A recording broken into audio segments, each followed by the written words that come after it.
Studio 57 Radio, your home for underground hip-hop, rap, and R&B. Studio 57 Radio.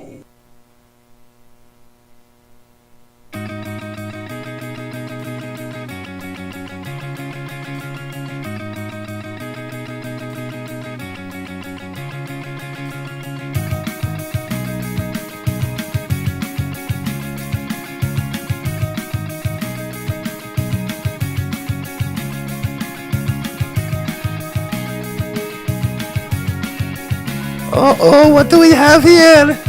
The chaos has returned.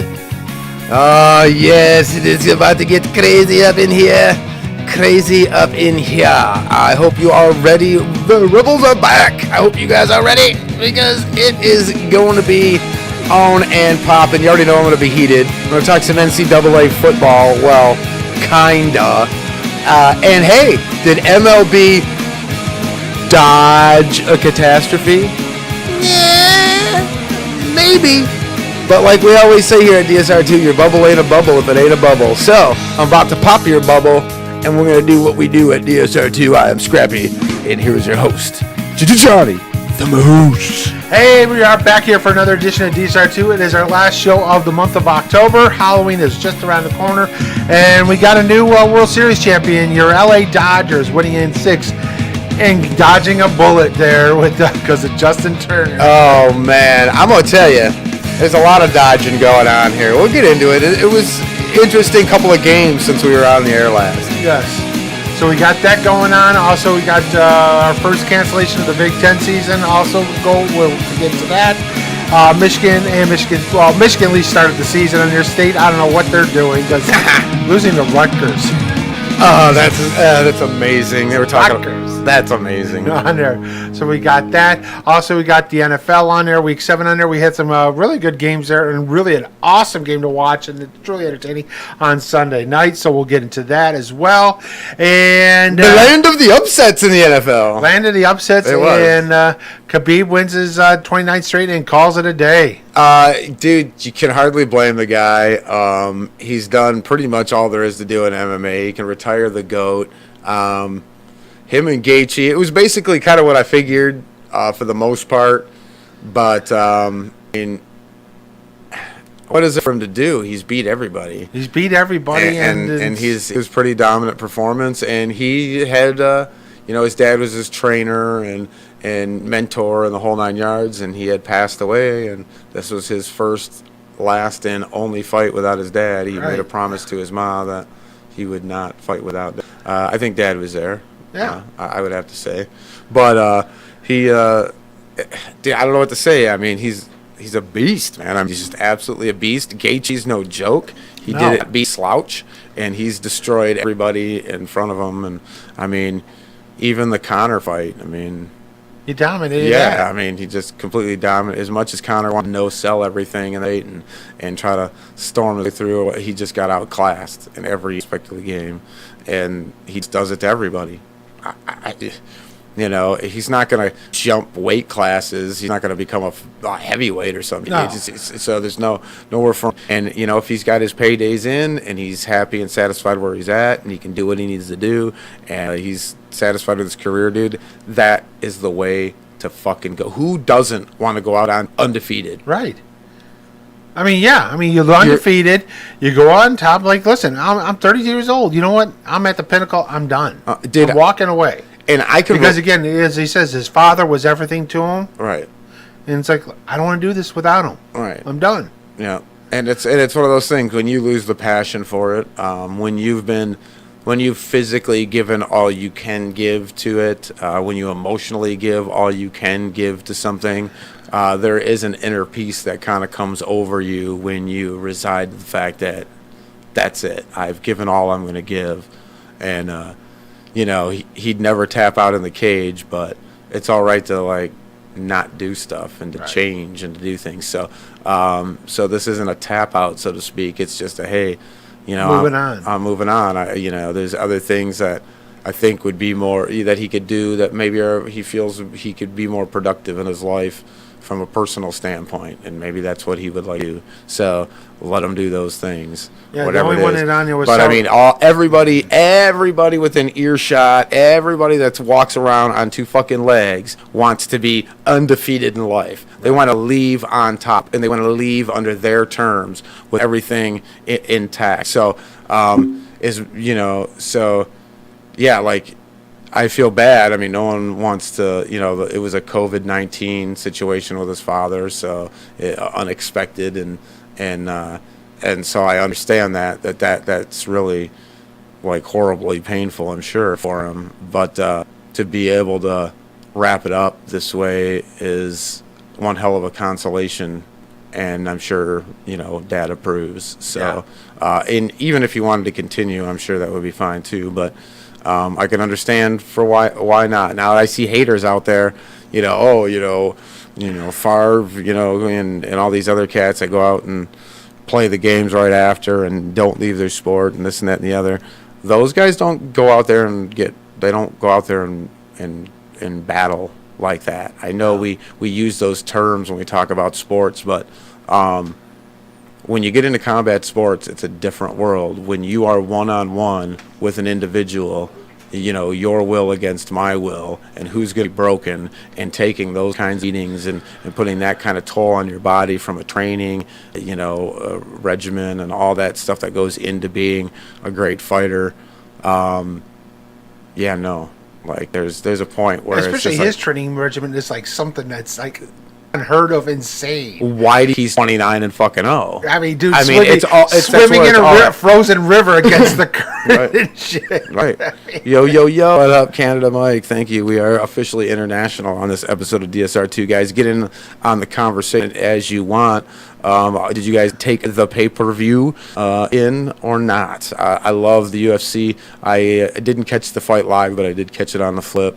And once again, another good fight, another good performance, and you got to love that. 313-307-5040. We got MLB. I can't believe you pull pitcher with 73 fucking pitches in an elimination game. In an elimination game when he's retired 10 straight, 9 Ks, 1 hit of 0, 1 0. I don't get it. It's shutout baseball. It doesn't make sense to me.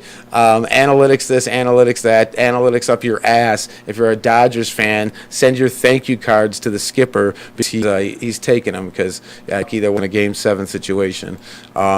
Because he was dealing, there was no reason to pull him out. And then the NCAA, the Big Ten already in games. Right. What the fuck, man? Like, am I beating a dead horse with this shit? I feel like I'm beating a dead horse with this shit. So we're gonna beat a dead fucking horse with this shit. So I mean, especially we get into like we'll talk into is like in the state of Wisconsin. I mean, there's a huge surge been going on there. It was again. And that game basically is you got the head coach tested positive. And again, the number of guys that have tested positive. Like, dude, they told you, plain and simple, if you get to that threshold, we're closing it down. Right. Well, and this is what's so silly about the whole situation is okay, so the CDC puts out certain guidelines and regulations, and people will construe them in any way they choose, right? So one way they like to do that is CDC says if you do wear a mask. Basically, the writing is if you do wear a mask, you're going to be within 6 feet of somebody for an extended period of time over so many minutes. Right. So to minimize your exposure. Well, people think that gives them a green light to stand next to somebody for 15 fucking minutes without a goddamn mask on and think that that's safe because you're within that threshold. That's horseshit. Because though it seems to be greater that way, more likely the longer you stay around somebody, you can get it from contact. We understand. I could touch something that somebody touched and then rub my eye and have this. So it's just disingenuous to think that you can be near somebody without a mask and be okay, even if it's just for, I'm only by for a minute. Rona doesn't know I'm here. No. Bullshit. It doesn't work like that. So people just don't understand the whole practices. They refuse to do it. Nobody likes it. Nobody wants to do what they need to do, and so it's equating to these upticks. And we talked about it, Moose. I'm sorry, we have an entire country of entitled adult brats that won't make good decisions to save their grandma's life. Right. We've proven it. It has been proven without a reasonable doubt whatsoever. So, how can we expect teenagers who were raised by these very people, young 20s, who are raised by these very people we just talked about, and expect them to make better decisions? You can't. You can't. No. And they wonder why all shit's happening. When the leadership says, hey, it's no big deal, and even if I catch it, who cares? Right. Well, just because it doesn't kill you, doesn't mean it didn't have that effect on 220,000 other fucking people. Right. So, I just don't understand all that. Yes, and Canada Mike is sending a thank you card to the Ray because he's very happy about the whole baseball thing. But and it's the same thing with baseball. They're playing dumb. We talked about the bubble. It's not a bubble when you let fans into the fucking bubble. It's not a fucking bubble. You're just letting randos walk in there with their Rona and wiping their boogers everywhere. Like, you didn't do anything to protect anybody. Well, so don't act like you do. Okay, have you all ever, in your life, I think most of us in our working career as a young kid spent some time in the food industry. And motherfucker, you learn about cross-contamination in the food industry, dude. Why is there nobody have that basic knowledge? If you just lived by that basic food cross-contamination knowledge that you use with fucking chicken and shit, we wouldn't have these fucking problems. If you just did that isn't even the mask. That isn't even the mask. Well, how many times they can't even do that other shit? How many times you watch the cooking shows? Wash your hands when you're handling chicken. Oh, you use the cutting board. Put that cutting board in the dishwasher. Dude, they don't get this. Use again. That concept is lost on everybody. Like, these people, it's like, dude, your mask isn't anything when you're just, touching everything, whatever, and then pulling your mask down and picking your nose. Right. Like, it's not, that mask did nothing. That mask did nothing. You got Rona on your hand, you picked your fucking nose. What the fuck's that mask doing? You dumb motherfucker. So, same thing with the bubble in baseball. They put the fucking mask on, but they picked their nose with Rona on their finger by letting in the randos. And it's like, and don't mean that you need to make up money on the gate. Because you let like fucking 10% of your fucking people in. You didn't make no money on that gate. No. You didn't make no money on that gate. You barely paid the guy that gave Rona everybody else at the fucking concession stand. And because the one guy, they said, he tested positive on Saturday or whatever. Dude, you played a game Friday night. Yeah. What about the other team? Yeah. Dude, you are aware, okay, there's been science. Okay, I know that's a dirty word now. We're not supposed to use science. But you guys love analytics, so let's put some science here. It's a thing, only it's science. That shows that, like, you have it for a few days before you have it, potentially. So if you carry it for 3 to 5 days before you test positive, what the fuck does it matter? Like, yeah, whoever you've been at that, why is this whole country doing contact tracing? Because if you've been here in the last few days on such and such date through such and such date, or if you were here on this date, you could have it. Right. They don't tell you the day it happens. They tell you 5 days later or 2 weeks later when they finally get the data back. Because you don't show you don't get it, and then the next day you have it, and you show symptoms and all that, and then you go, I got the Rona yesterday. I met last night. No, you could have picked it up like fucking 3 days ago. And so what are we doing here? So none of this is, dude, if you've listened to this damn show, this is, I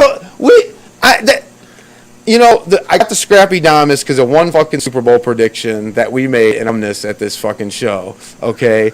And this is the most accurate, besides that, of a Scrappy Damas that we've ever had. And I can't even claim Scrappy Damas because to me, it's common fucking sense. To me, it's as obvious as the sky is fucking blue. Yes. So, what are we doing here? What are we fucking? It's crazy. Never, dude. Like, it's almost time. Anytime someone talks about shit, it's like, oh, we're this place. Wait. What about Jamaica there? Like, they're talking about Nashville and what's this is gonna do.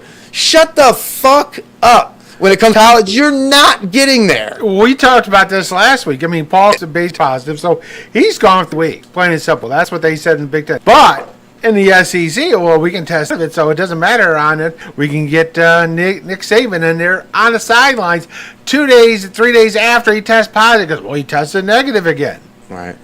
No, it doesn't work like that. Oh.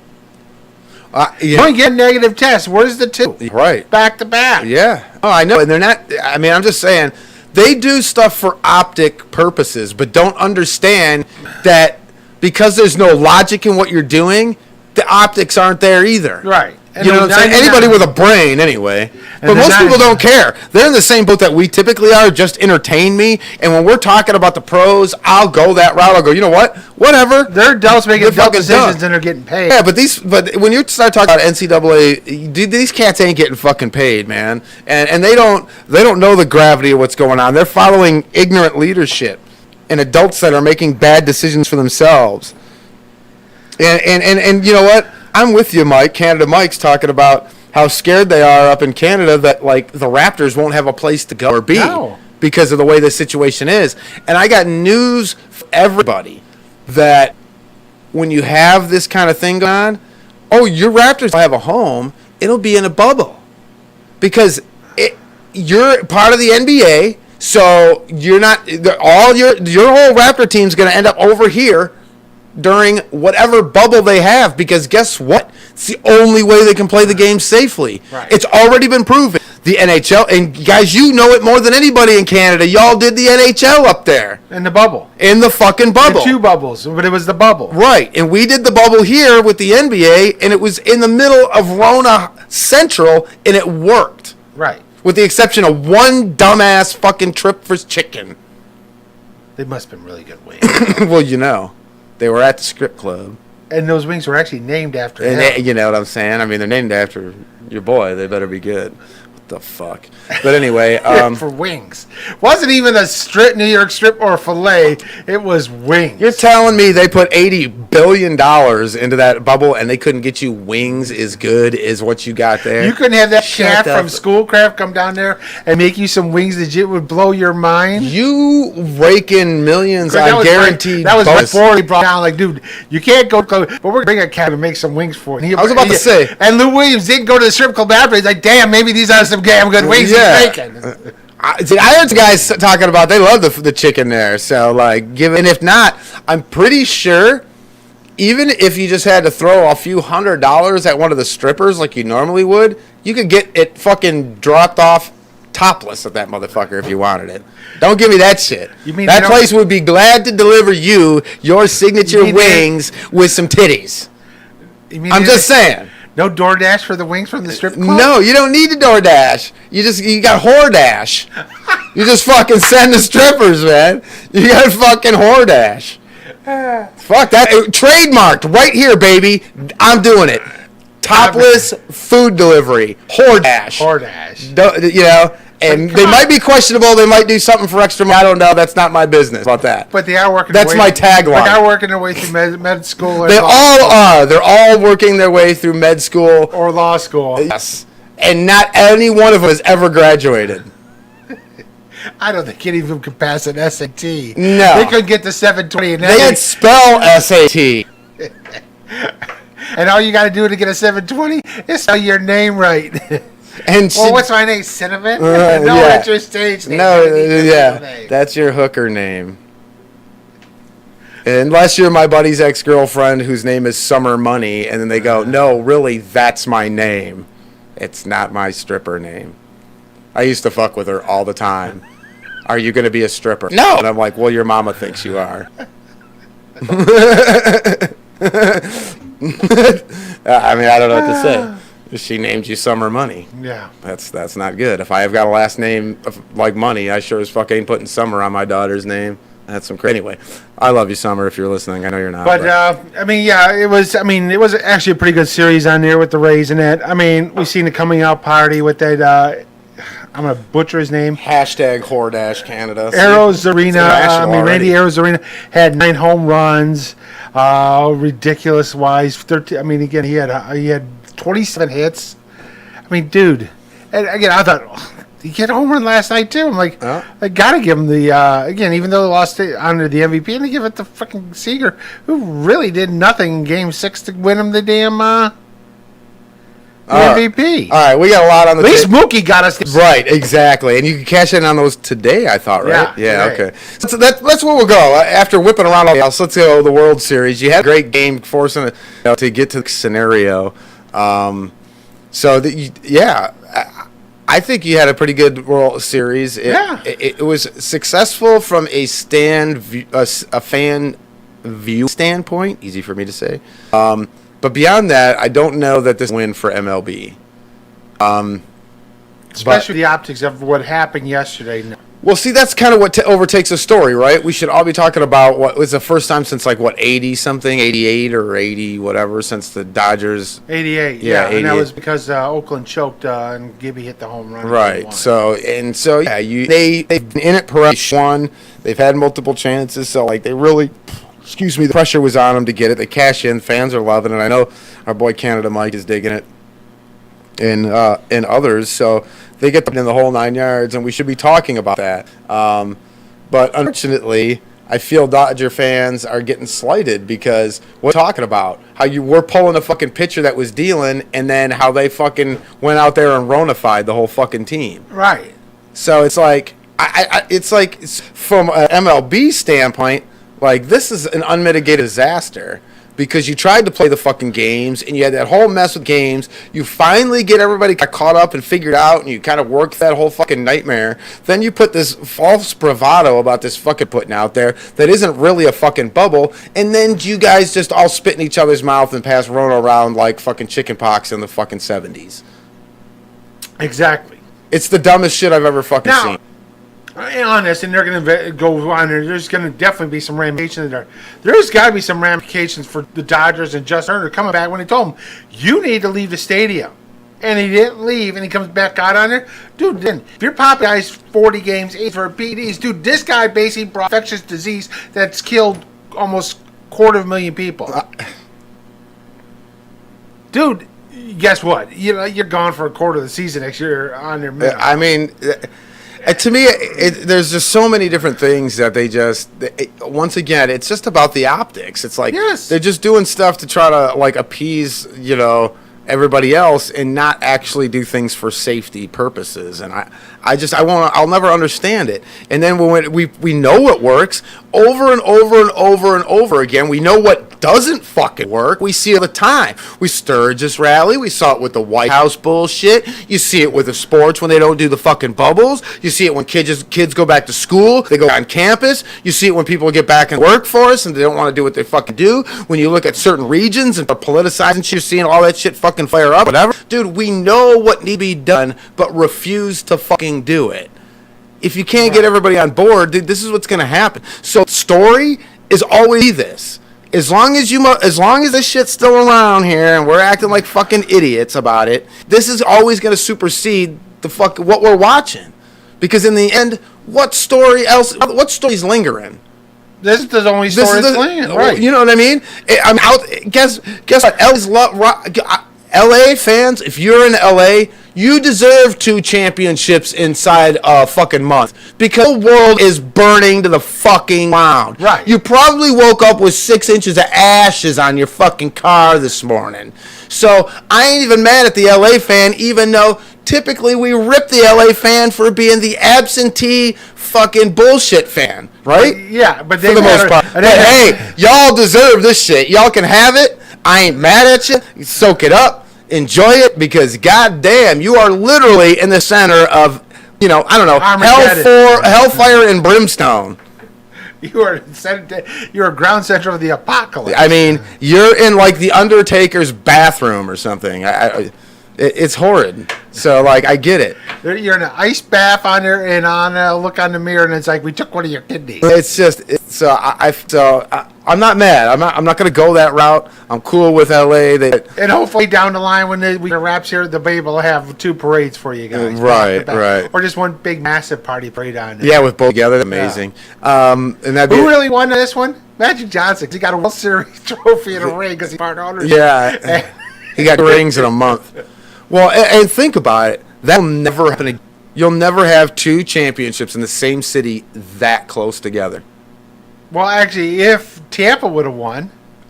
Well, yeah, but only because of the way this thing laid out. Well, basketball would be playing. But no, because they wouldn't have won it back, but they would have won the Stanley Cup and the World Series on there.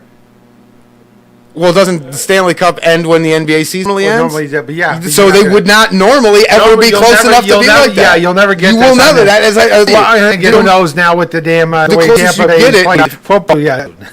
Of course, don't give me this like, oh, Tampa's the best team in the NFC. No, rather not. We'll get to that later. Well, the FC East is a disaster. So except for that Western Division. Well, yeah, like I said, the NFC they've got nothing, and so you have a hold of. They're just not even. We could just erase them right off of there, and there's nothing there. So when you take 4 teams right out of the mix, right, then and you have one division in the NFC West where they got 3 teams with 5 wins already, and the last place teams is 4 and 3. But see, that's kind of my point is right. Is you're in that division or you play bad teams playing other types too. But it doesn't. But it was, and again, the World Series was good. Nice to see Kershaw got his ring, and actually he pitched really well there in the postseason. Both games in the World Series, and I think that was key for kind of his career at this point. He kind of done everything else in postseason kind of choker, and to get in the World Series, a significant part of the victory is what he needed. And so, from that aspect, Kershaw. And Boston's having serious regret for trading Mookie Betts. Well, yeah, sure. I mean, I don't know that he makes a difference for them to be in that situation where he is now. But maybe, I don't know. He won him in 18, and then the team imploded. And that's what I'm saying. So I don't know that they would have made it if he stayed. Because they don't have any. So it's not Mookie, so to speak. It was everything else they did before they let Mookie go.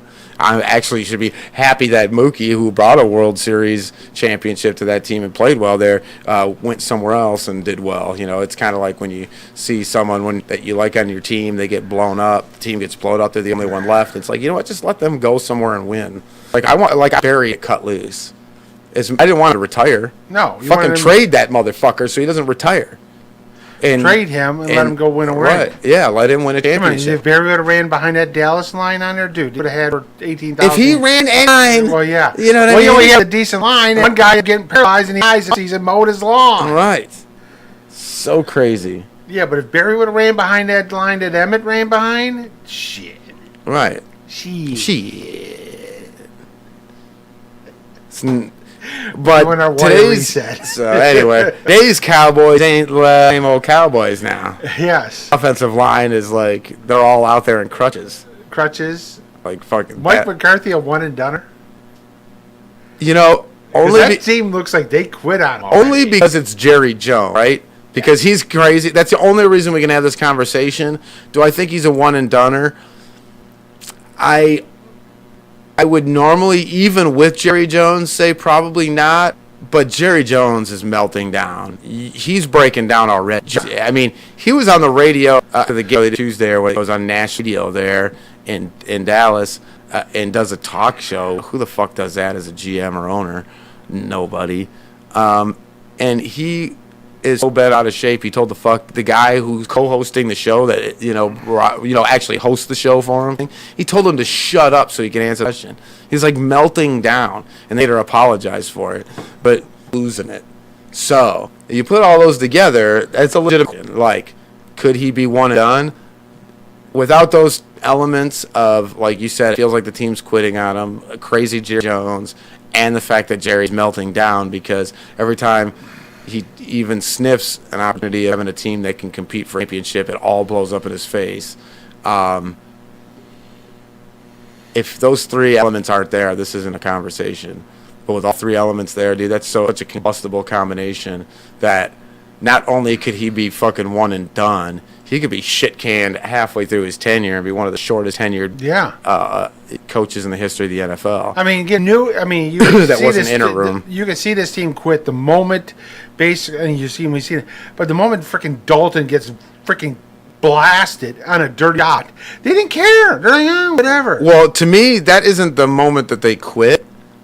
They knew when Dak went down, it was over. Right. So they quit when Dak got hurt, but they quit. And so because you don't go and you don't follow up a game that game with shit. I mean, just shit storms of a performance, and then allow a quarterback to get decimated like that, and then just keep going like you never saw anything. Right. Like that. I'm sorry, that's just not how sports are. I've never seen that in an atmosphere unless you were the guy that was like hated by everybody. But the guys don't usually make it on the field. They get benched until they're traded. Like they just don't make it back on the field or the court because it's not worth the risk if he's caused that kind of heat in the locker room. So, to me, it is just a matter of they gave up in the total indifference, and they didn't have faith. They never had any kind of faith in Andy Dalton, even as a backup. Like he might as well have been a third-string punter. Yes. And they just don't. I mean, with one move with a decent quarterback, they could still win this division because the division's hot garbage. Oh, the division's horrible, but it's Phillies to lose now. The Redskins could freaking end up winning this. They could, but they're not going to. They could, but they're a disaster.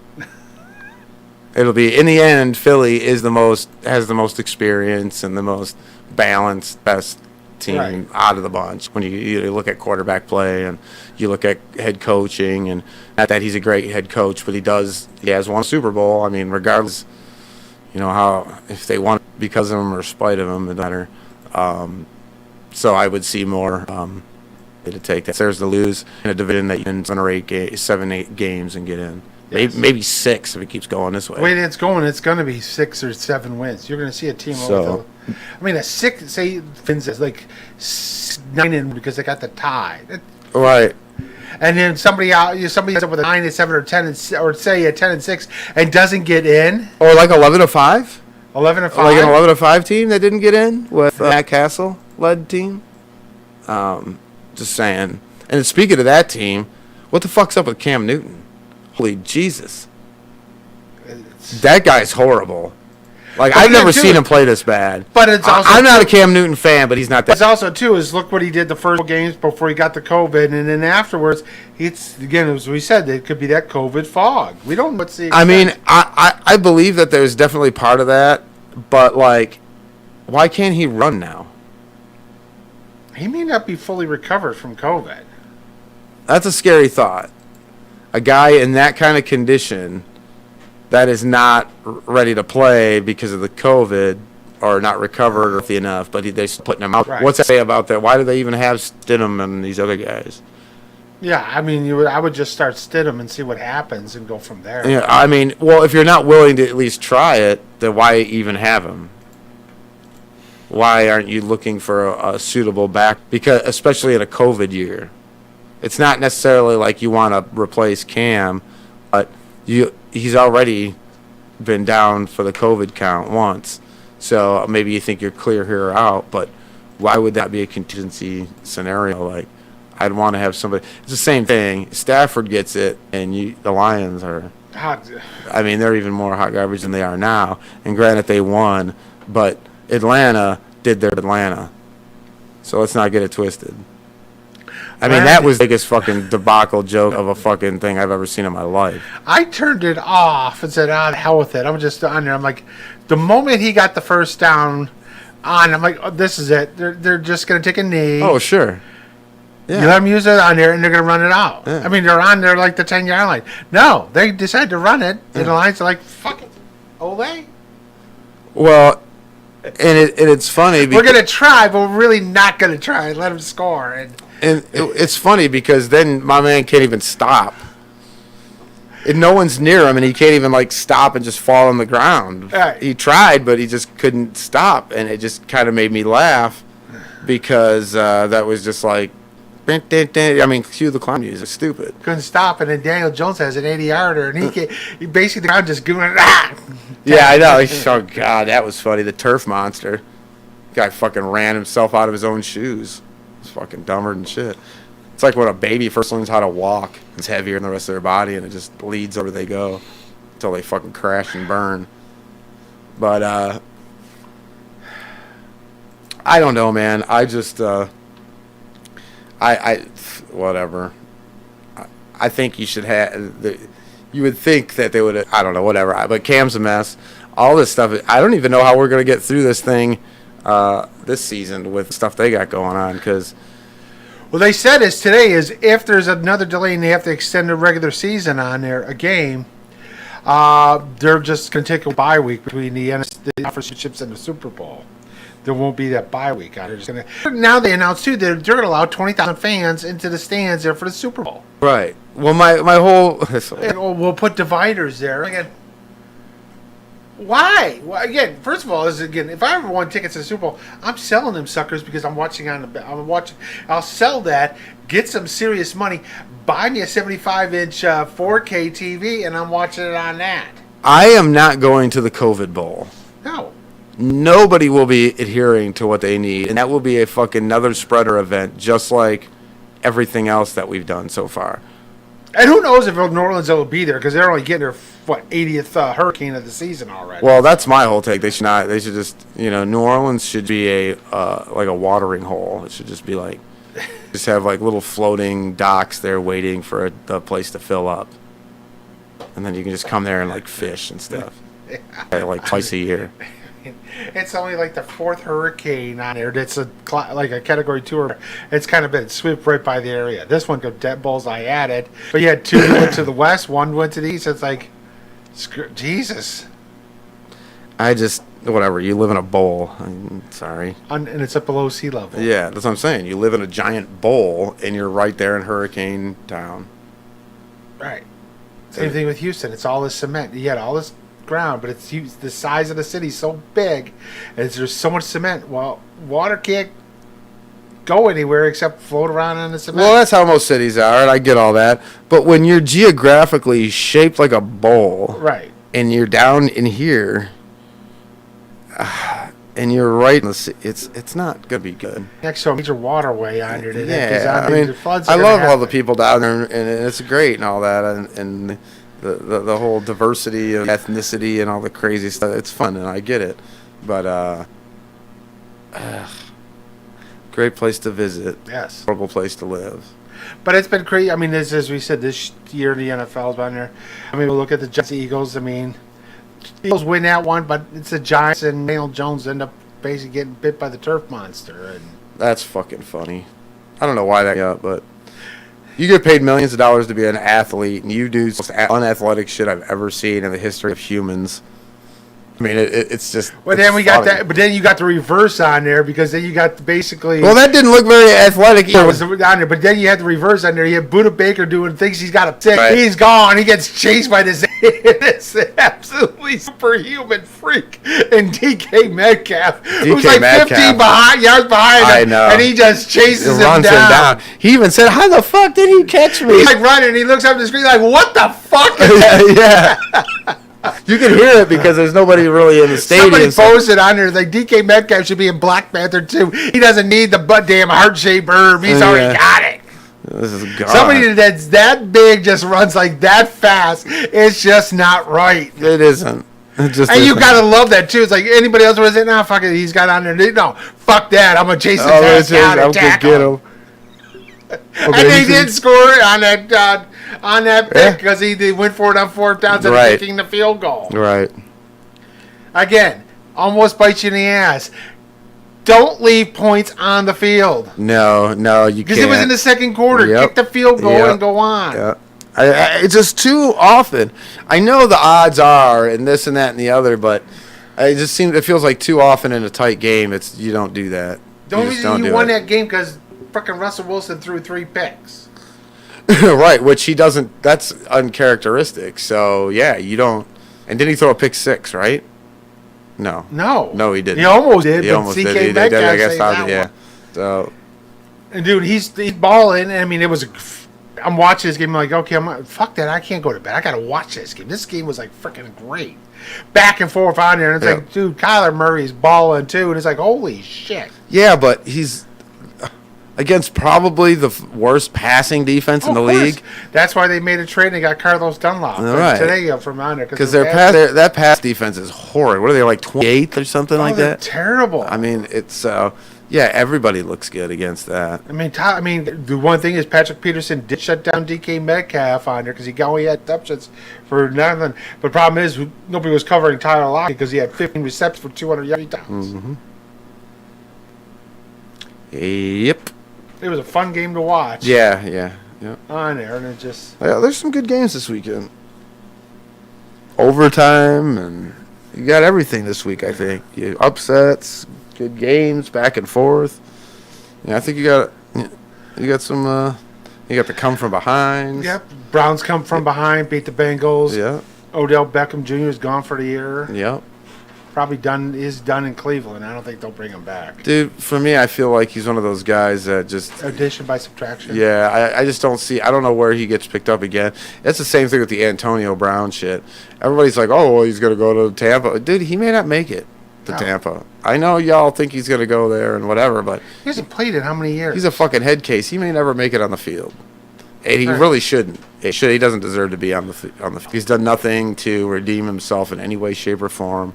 And people throwing him a bone so he continue to be an asshole is acceptable. When really he's got an eroding skill set already. Right. You think Pittsburgh because he was on top of it? Right. No, you gotta understand. The bullshit factor started to outweigh the skill factor. Yeah, it's definitely outweighing the skill factor. I just don't see. I know Brady wants he wants a deep threat and whatever, but why? He's not chucking them like that anyway. No. You know what I mean? The days of him hooking up with Randy Moss and shit are over. Right. You know, he can still throw it 20 plus, but he's going 40 in the air. It's just not. And so Antonio Brown doesn't help you. No, I don't think he does. Even if you can somehow get him into game shape by playoff time. And this is once again going on the assumption that we get there. Yes. Because I think we can get to playoffs, but I'm kind of curious of what's going to happen from there on out. Because if they don't have a bubble and they're going to let fans in the stands and do all that shit, you might not make it to the Super Bowl. I'd say that's probably... You know what I mean? I think your chances of are not good. The methodology is flawed. You know, you can't continue to do all this crazy shit and expect to get away with it. I mean, you got craziness on there, then you got like New Orleans on there. Michael Thomas is, sort of a total asshole. What? I just never thought he didn't have a history of being a head case, did he? No, he was always like, dude, he's the best receiver in the game on there. Right. Total non-dare, and he just turned into starting fights on there. Now he's got a hammy issue on there with it. I guess Arizona's the only one that really has non-divas there on there because you got Larry Fitzgerald, who basically the epitome of just true professionalism. Yeah. On there. Oh, sure. And then DeAndre Hopkins too. Again, just because he had some baby mamas. Oh yeah, it's not a big deal. But dude, again, the only thing with him is if he doesn't get his touches, he will start getting cranky and malcontent. You have no problem with him going out there hurt or banged up or whatever. He goes he's out not, there, right. And again, if it's thrown to him, he's catching the ball. I mean, we looked at that Sunday night where he made that catch, and you go, "How the hell did he keep his damn feet in bounds?" Yeah, it was nice. It was amazing. I don't know how he does that shit either. But yeah, no, I get it. He'll lay out, he'll put himself out there in the whole nine. He's a great player and all that, but he's still a whiner too. I mean, the wide receivers are like that. I'm okay with that to a certain level, a certain extent, and then once again we get back to that whole ratio of, does your asshole outweigh your talent? And if it does, then you got to go. And so a lot of these, they just haven't gotten there yet. But AB has gone way past that. And, it's the same thing. Now, Dez, he's never really been a crazy, he's had his things here and there, but he just never became, now he's made a practice squad. Right. So, played 2 years. Right. And he may end up on a team. So it's just back to my whole thing with how they're handling all this stuff, So we're down to an undefeated team. Pittsburgh is the only sole undefeated team out there. Yep. They squeak by beating the Titans. Yeah, I think they're the best team in football? No, they're definitely in the 5, maybe 3. I think they would probably, if Devin Bush, I mean, you're going to definitely see that down the line, is losing Devin Bush is going to affect them on there, because I think with him on there, they were definitely a top 3, maybe would be the top one, because Devin Bush, man, is just a machine. Yeah. I mean, he just runs everywhere, makes tackles on there on it from the middle linebacker slot there. But you will see what happens there. I mean, the offensive line's looking really good. James Conner's having a really nice year. Yep. This wise. Well, that offensive line is the key to everything they do, and it just cracks me up that nobody really points that out, right? All the years we've talked about the Steeler defense, and then like what Big Brent to the game, or what Le'Veon Bell did, or what Antonio Brown did, or this, that, the other thing. And really, the bottom line is you're able to name off all these names over the years, over and over again. Whether you go back to the Steel Curtain or up to the current team, you can go over and over and over again. All these guys that have performed well in the Pittsburgh system. And it's as simple as the fucking offensive line. Right. It's as simple as that. As simple as that line on there. You look at the anchors on that line. It's Andrew Villanueva, Marquise Pouncey, and David DeCastro. I mean, you look at that and line. And they make that a priority with every squad, right? So when they're if they don't have it in their camp, then they're drafting well. And they're drafting those positions, or they bring those guys in, but they always take care of that first and build from there. Because you got to start from the trenches and work out. Yes, that's true. And this is that concept kind of simplified. Hey, let's make sure our offensive line is good. This is an offensive league, and we'll worry about everything else later. And that's what wins you football right now. Right. What they do is they fill the offensive line when guys are starting to get up there.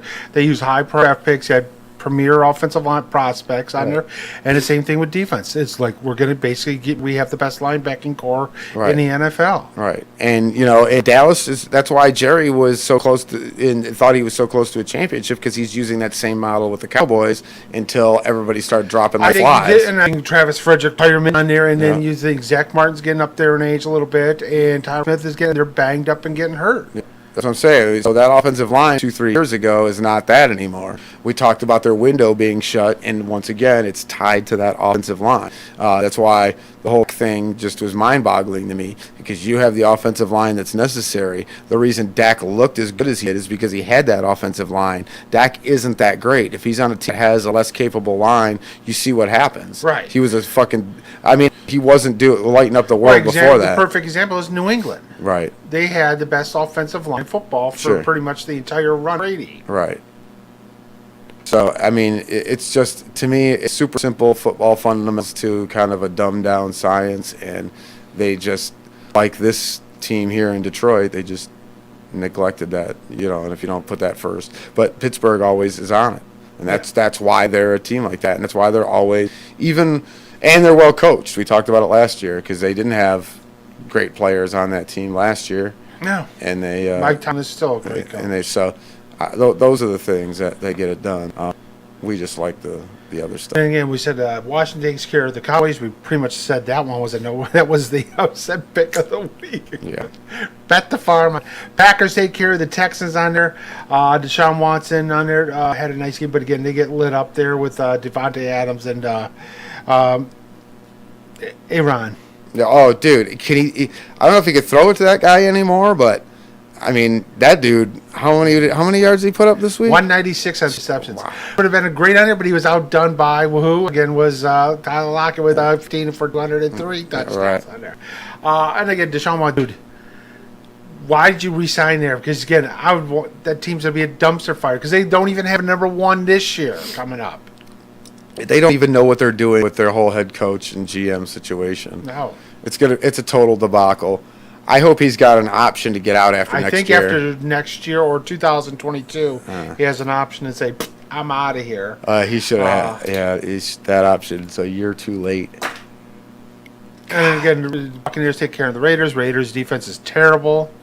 So yeah, people are like, "Oh, look, Brady's back." Yeah, it was against the Raiders. All right, don't jump on it. Well, Raiders have beaten good teams, and Yeah. they're so if you're gonna hold stock in who you've beaten and how well you've played, then I get it. I'm not on the Raiders bandwagon, so to speak, but they've been playing above what I expected this year. Yeah. And so, we'll see. And to me, it's not. To me, it's simple, right? They had no preseason. Everybody's new. It's a new system. Now you've had time. Right. Now you've had communication. Now you've tried things out, and now things are all of a sudden starting to work. Right. That's not a coincidence when you look at Tampa.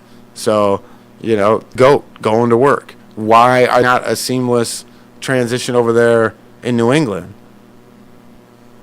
Is Cam Newton not good? Is Newton not as good as Matt Castle, who went 11-5? Right. It's essentially the same system because it was, again, I think he was there as the offensive coordinator before he went to Denver.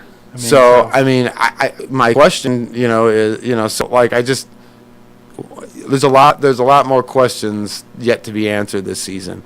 We typically have a good feel by this point, but this is an unusual. COVID aside, it's been weird.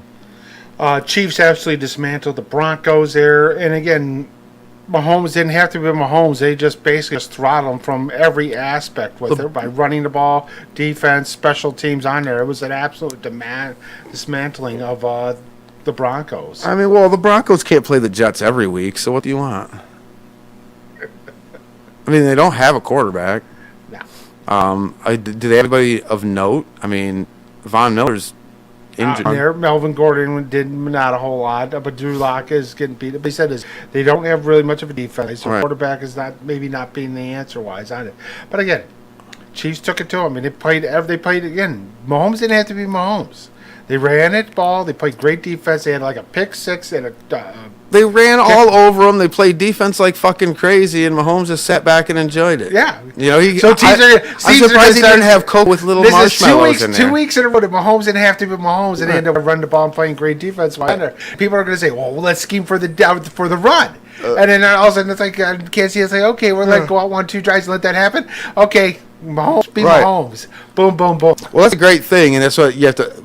This is why when we get into the whole coaching tree and the whole Andy Reid thing, this is what makes Andy Reid brilliant, is that he can do that to you, especially with the talent he's got on the team right now. But he has that in his repertoire of stuff. That's why I always laugh about the tree, because even disciples haven't done great because they're not the mastermind. No. And they've only seen a portion of what he's got to offer because of the talent he's working with, which is what makes him a great coach, is that he tailors his system to his talent. And he's, so to me, this is it's pretty simple stuff. Nobody really off the Andy Reid tree has been successful. Your boy in Philly, but really? Well, he got a ring. Well, yeah, but really? I mean, did you go, ooh, wow, without that coach, they'd have never made it there?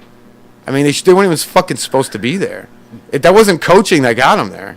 That was basically, you got lucky. That's dumbass luck. With a quarterback that got hot. Yeah. I mean, yeah, the defense-wise, I know they made some good plays in it. But, yeah, let's see but Philly's got, they're banged up. I mean, the offensive line's banged up. They have the receivers are all banged up. I mean, Wentz is banged up. He's on there. So, but anyway, back to what we were talking about as far as the coaching. I just don't feel like these cats come off of there. You can't do that. It's an injustice to the coach that you hire to think that he's going to be anything that the guy who he worked under. You're not. It's not going to happen. And I can't. Maybe you could come up. I would challenge you to come up with 5 coaches, outside of the Parcells bubble, that were good coaches that became great because they were under somebody great. Isn't. Parcells, you've got 3. That's what I said. And you've only got 3. But if you take those 3 out, like I said, besides the little Parcells tree, because you remember the size and the way NFL coaching and all that stuff was way back then, little bit different of a scenario. I mean, you would almost than have to say, now. other than a Parcells bubble on there, would be the Bill Walsh bubble, because Andy Reid's part of the Bill, along with Mike Holmgren, Mariucci. But Gruden's part of that bubble, unassisted under. Right, but Gruden didn't do anything with any of his shit. Gruden took Dungy's team. Yeah, and won but a his championship. first time he was with the Raiders, he took him from a dumpster fire to an AFC championship game. And again, the one playoff that they lost to the Patriots was the frickin' tuck rule and all that bullshit. Right. But my take on that was, once again, another overrated team playing a weak schedule. Right. And then Mike Shanahan was also part of the Bill Walsh bubble, too. So I just don't think that narrative works. I just, it just doesn't. It's the same thing. When everybody runs out to get fucking Bieniemy, I'm going to laugh when he shits the bed. Because Bieniemy is not fucking Andy Reid. And he is not even fucking... And who do you think's really calling the shots? Yes. So, go ahead, everybody jump on the Bieniemy bandwagon, and then you can come back to this show, and we'll have a conversation. So do we go after the main guy? And I think Bieniemy's good, but I don't think he's a head coach. Not yet. So, and if he developed that stuff, if you are always going to, compare him to Andy Reid and expect even similar results, let alone, dude, you're doing the guy an injustice, and you're setting him up for failure. It'll never work. And that's why you don't see any of these coaching trees. That's why Josh McDaniels ain't going fucking nowhere. He ain't a head coach again unless it's in New England. Right. No, I mean, I wouldn't go after him because he's already burnt 3 freaking bridges. It doesn't matter. He's not a head coach. No. He's not Belichick. And then when he takes over New England, they'll shit the bed too, and he'll be gone. That's what I'm saying. Just bring Bill back here. He can be Belichick. He can live and breathe and eat and be everything Belichick. But when he's out on his own devices, they always think they're smarter. They always think they have a better idea. And they're almost always wrong. So we got the Niners take care of the Patriots. Kyle Shanahan wins another. I mean, how does this team win on there? And they've lost another running back with Jackie Wilson Jr. or Jeff Wilson is for with an ankle sprain and issue on there. They have an organization that hires the right people. It's simple. So if you hire somebody that's good at scouting, then you get good talent in. You do well. Right. If you hire somebody that is a great coach, then he will get the most out of all of his players, right. No matter who those players are. Well, I think with Shanahan on it, I really think Kyle is a really smart guy there. It's as simple as that. You have an organization that they're not perfect, but they make right decisions than wrong ones. And so you're in that position. It's the same thing with Pittsburgh. That is probably the best side of what? New England. Yeah. I would almost put them above them because the Rooney family's been doing this for 50 years. Right. That's what I'm saying. They've got more longevity, but I mean, you can't even make an argument for anybody else, can you? No. Because again, they're on their third coach in 50 years? Right. And all 3 coaches have had winning records. All 3 coaches have won Super Bowls. Because they bring in the right people. And you don't see anybody leaving Tomlin. I mean, other than Bruce Arians was under Cowher, so they have not had anybody.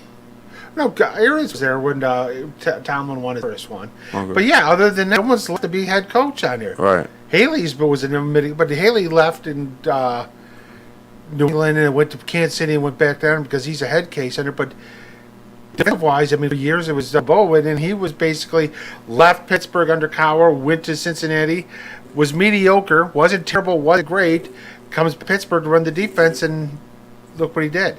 Yeah. And then basically he's like freaking 100 years old, and he then basically retires and then comes back and runs a year with Tennessee to get their defense-wise. But other than the coaching on there, it would probably be Mike Vrabel's probably the only one out of the Andy Reid system. Yeah, he'd be the only one that I could think of. But then I think again, he's I don't feel that he's an Andy Reid disciple, so to speak. He feels different to me. He's a hybrid. He's basically played at Belichick, learned down there, but he got his coaching chops under Andy Reid. Yeah, I feel like he's kind of trying his own cat. Yeah, he's trying to. Yep, it's kind of his own cat. So I've heard that comparison though. as far as Vrabel goes. But the whole Belichick thing, he just played for Belichick, so yeah, it's not like he. And then Vrabel, I mean, you look out and we keep saying, "Oh yeah, what's Tannehill gonna do?" Dude, they keep freaking winning. Yeah. The key. Tannehill was a better quarterback than people gave him credit for with Miami. Problem is, he always got hurt because he goes so balls out to win. Now he knows, hey, I need to rein it in a little bit. I can't play like all the time a little bit. I think. You always get wiser as you get older as an athlete. So I will give that part of the conversation some credit. Dude, it goes back to the simplest thing. We talked about it already. Offensive line. Right. He's got an offensive line. It's the same reason why Henry's doing what he's doing. He's got an offensive line. And you get anybody that can block in front of that guy, and he's going to run for 400 yards. Right. He's just a beast. Well, we'll see what happens. He's a fucking train. They lost the right tackle. Jack Conklin went to Cleveland to get paid, but then Tyler Lewan got hurt. He's out for the year. And again, who the Lions end up losing? Glasgow. Yeah. Goes there to play guard. Whatever. I don't even get into the whole Lions thing. We got that. We got a bunch of other stuff on the other side. We need to sneak one in. Yeah, we got to sneak. We got still more NFL. We'll get into the college football. We'll get into maybe the Big Ten a little bit on there, what people think about that. And I think Rutgers just scored again on Michigan State. Yeah, probably still are. Here, DSR2, Studio 57 Radio. You're listening to Studio 57 Radio, your home for underground hip-hop, rap, and R&B. Studio 57 Radio. Party people, this is the original Doc Ice, and you are definitely listening to Studio 57 Radio. And if Studio 57 Radio isn't on, then you ain't really on. Check that. You're listening to Studio 57 Radio, your home for underground hip-hop, rap, and R&B. Studio 57 Radio. Hey everybody, Scrappy here to tell you about Radio Show. Hang with me as I break down the world of entertainment with great guests, celebrity interviews, awesome games with wonderful prizes. Also, we've got the biggest library of underground hip-hop of any station on the net. You mix in a little stand-up comedy and a text line so your voice can be heard, and you got a pretty good little show. But add listener-controlled programming? Yeah, you heard me. Listener-controlled programming, where you, the listener, can decide what makes it on the air. And now you got the greatest show ever created. So join my show, your show, our show, the people's show, That Radio Show, each and every Tuesday, 7 p.m. Eastern Time, only here on Studio 57 Radio. Hey everybody, this is your boy Big D, here to take tattoos. Guys, this place is the cleanest, most laid-back studio in Metro Detroit, and the artists are top-notch. And if you're like me from the D, you need to stop in on Fridays for that D-Day and get your old English D for $20. Not interested in tattoos? Mark for Life does body piercings. Mark for Life is located at 22533 Van Dyke in Warren, and the guys are there 7 days a week from noon to 9. So give them a call at 757-2222. That's 86-757-2220. Tell them Studio 57 cents and get 20% off. So what are you waiting for? Call them now.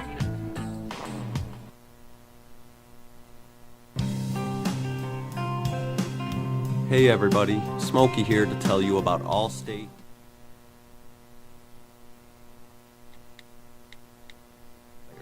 With winter fast approaching, the most important thing between you and the road is your tires. So don't put your safety in just anybody's hands. Go to Allstate Tire. With new, quality used tires available, you can trust Allstate Tire for all your tire needs.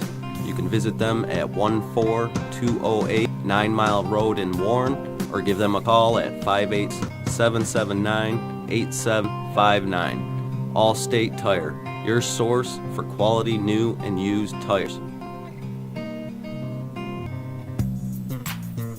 What's happening, everybody? Scrappy here to tell you about Love and Life Club. Love and Life Club is a social networking club that's located at 19960 James Cousins. That's the Lodge Service Drive between 7 and 8 Mile Road in the D.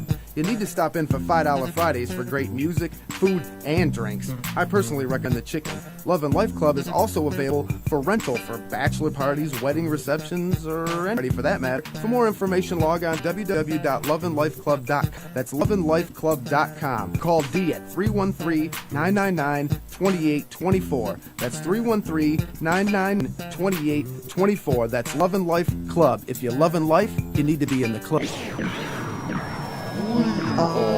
Taking over the broadcast. Studio 57 Radio Original. You know, when you hear that sound, you're gonna have a good time, because that's the sound of the Ultimate Underground live concert webcast from the Detroit area. We go to the most famous, or should I say, infamous venues in the D, and bring the underground music scene from the streets to your computer like nobody else can. Please don't catch.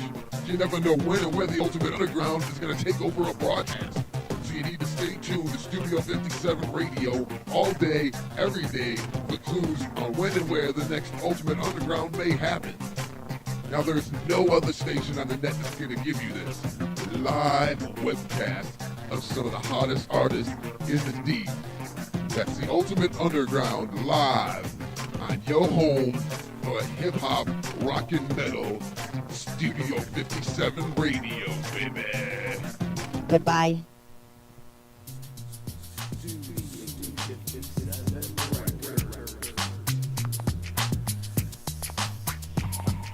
Get what you want, cause we got what you need. Studio 57, serving streets of the D. Recording, mixing, mastering, or great beats. We do what we do to keep you hot on the streets. You get what you want, cause we got what you need. Studio 57, serving streets of the D. Recording, mixing, mastering, or great beats. We do what we do to keep you hot on the streets. Studio 57 is a 32-track digital recording studio that utilizes Cool Edit, Logic Pro, Shure, AKG, Sennheiser, Yamaha, Korg, Mackie, Boss, Ibanez, Fender, Fruity Loops, and many, many more to make your music hot. Some friendly engineers make Studio 57 feel like you're home away from home. Beat creation, mixing, mastering, digital media conversion, and DJs for any event. Studio 57 Records is your one-stop shop for all your music entertainment needs. We have online bill pay and flexible payment schedules. That makes Studio 57 the place to be. For more information, visit Studio57records.com. That's www.studio57records.com, or call us at 586-420-3390. That's 586-420-3390, or log on to Studio57records.com. Just remember one thing, baby. We get what you want, cause we got what you need. Studio 57, serving streets of the D. Record, mixing, mastering, or great beats. We do what we do to keep you hot on the street. You get what you want, cause we got what you need. Studio 57, serving streets of the D. Recording, mixing, mastering, or great beats. We do what we do to keep you hot on the streets. Party people, this is the original Dice, and you are definitely listening to Studio 57 Radio. And the Studio 57 Radio isn't on, then your radio ain't really on. Check that. You're listening to Studio 57 Radio, your home for underground hip-hop, rap, and R&B. Studio 57 Radio.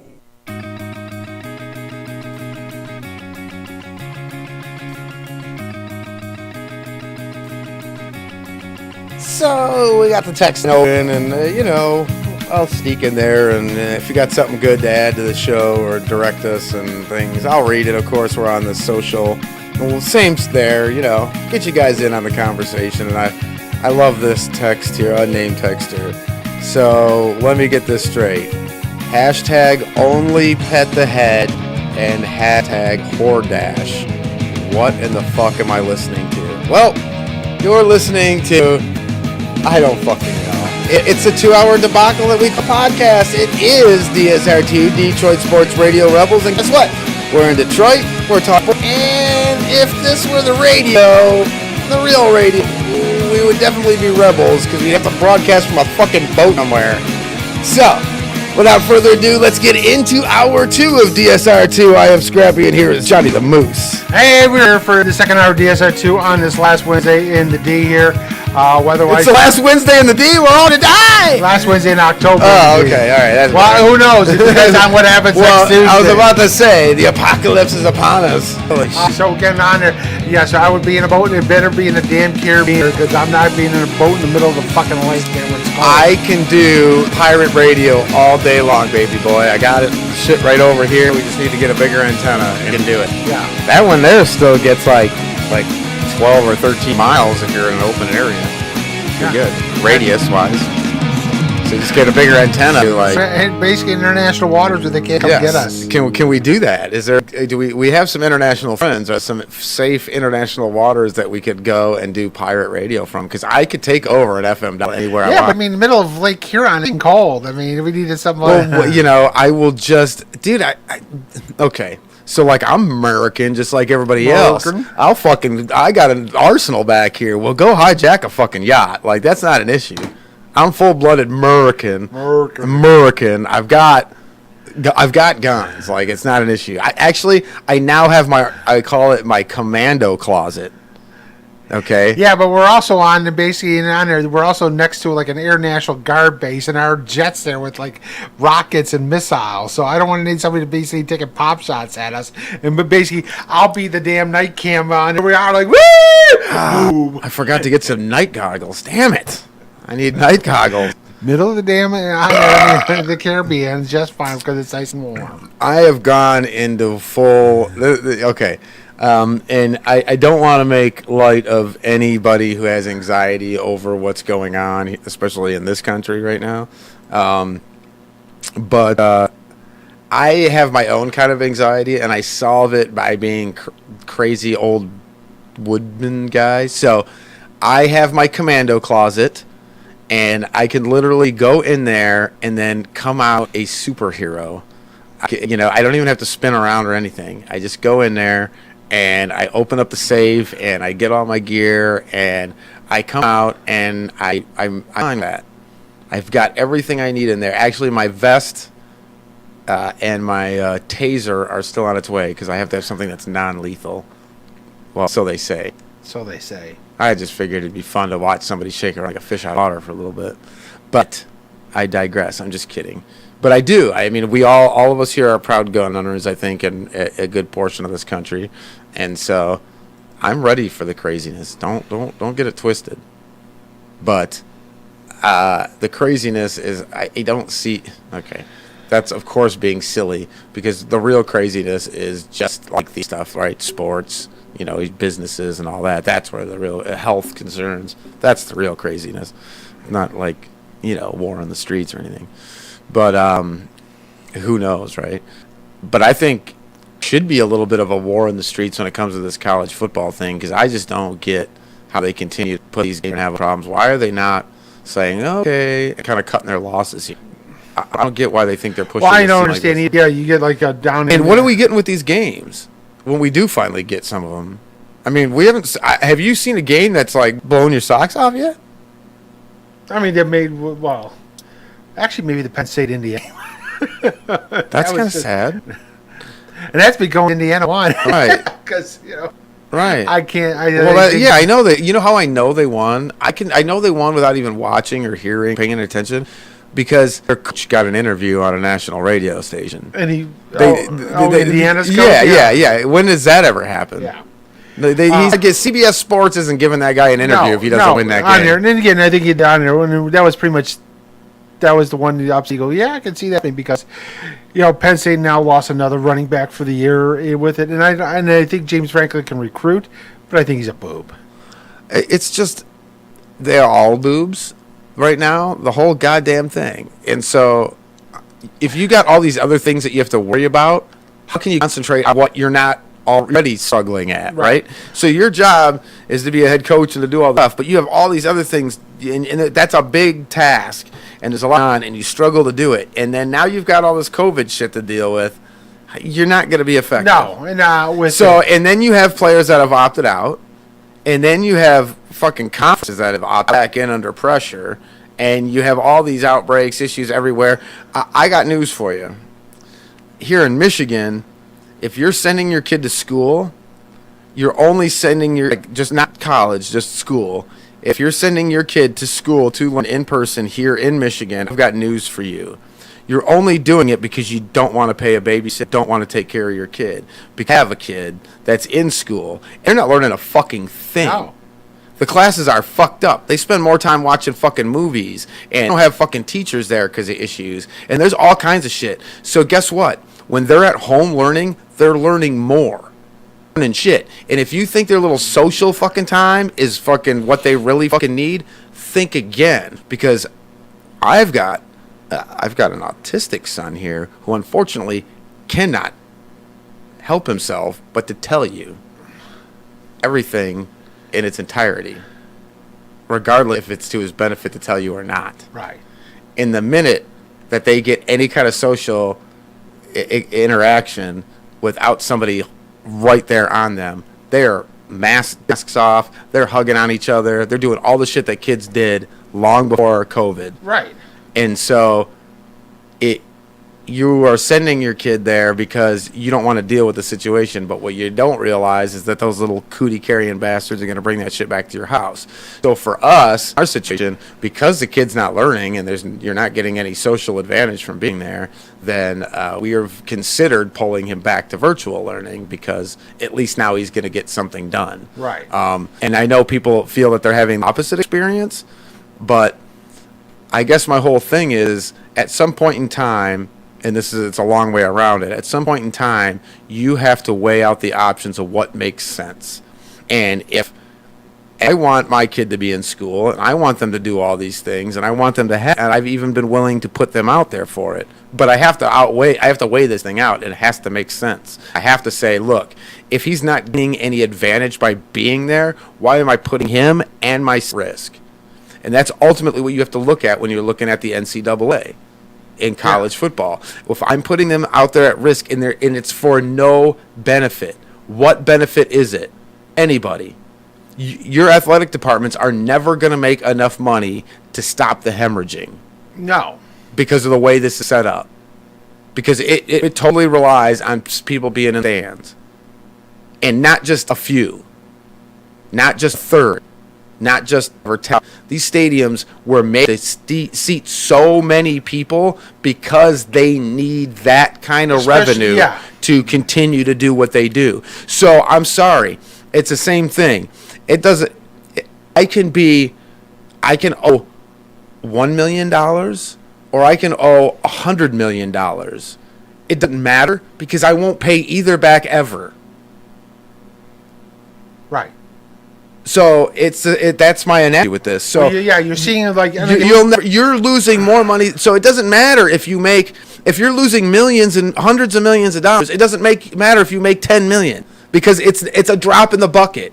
And then you're doing that. You're putting one tiny little drop in your big ass fucking bucket that does you no fucking good at the risk of all these other people, and not just the people that you directly are involved with, but the goddamn butterfly effect of everybody there involved. And then what you're seeing here, like we got Michigan State just announced that after this year they're going to cancel their swim and dive teams, both men and women, on there. Iowa's done the same thing with it. And again, you're going to see these universities cut certain sports, not revenue gaining sports that they're just not very good at. Well, this is what's going to happen. So you won't see like Michigan get rid of the men's and women's swim and dive teams because why? They're one of the predominant powers on there. They get national championships on there. It's all about prestige-wise. Same thing with Indiana and Ohio State. But there are other sports where they will cut where they're not as good on there, but it doesn't bring them the cachet of competing for a national title. This is the whole thing with that. That's not about that. Because if it was about a national title and it was about that stuff, then only the contending schools would be concerned. It's about revenue. Pure profit. It's about revenue. And if you cannot produce revenue, you will be gone. So the new model will be that it may not have to produce in the black, but there's going to be a threshold in the red where you're not going to be able to be. And it's not going to be about how good you are, because you could be at the tippity top and still of crew. And crew don't make any money. No, because crew loses money like crazy. Well, so crew's fucking gone no matter how many national championships they have. Well, I think Michigan does make some profit on it because, again, they do actually, but one of those schools like Indiana and Michigan, Ohio State actually get people showing up to watch swim meets. Well, it's an exception probably in this region. Yeah. But when you get outside of that, then it's an issue. Well, yeah. And then when those other schools that are outside of the Midwest start dropping, then you don't have the competition. And so then that becomes an issue. Well, yeah, then you start struggling to generate revenue. But yeah, there's certain sports on there, like, again, certain schools will generate revenue on normal non-revenue sports center because, again, they're pretty on power. Like Stanford will always have a good center because why people actually go watch it. But Stanford is an Ivy League school. No, they're Pac-12. But Michigan, like for Michigan softball, they sell out the damn stadium for soft. I mean, believe it or not, they get right 8,000, so they generate a profit on there. But if there's only 8 teams that can keep it, right, then you're then they're all. But the problem is too, that's the point that you're missing. Certain sports, you have to keep the same amount of scholarships for both men and women because of Title IX. Right. So again, if you're going to only have football and basketball for the men's, well, there's still 85 scholarships on men that have to somehow get 85 scholarships for women on their sports. So you're going to start seeing. Well, that's fine, but if you only have so that's fine. But if you only can produce women's softball, then all the scholarships are going to be on the softball team. Right.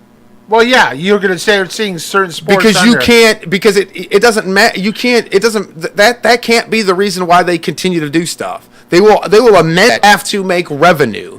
If this doesn't make dollars, it don't make sense. But again, they can't do the title. Again, it's mandated by basically federal law because of equal opportunity. You can't give scholarships. Kind of like prevailing wage.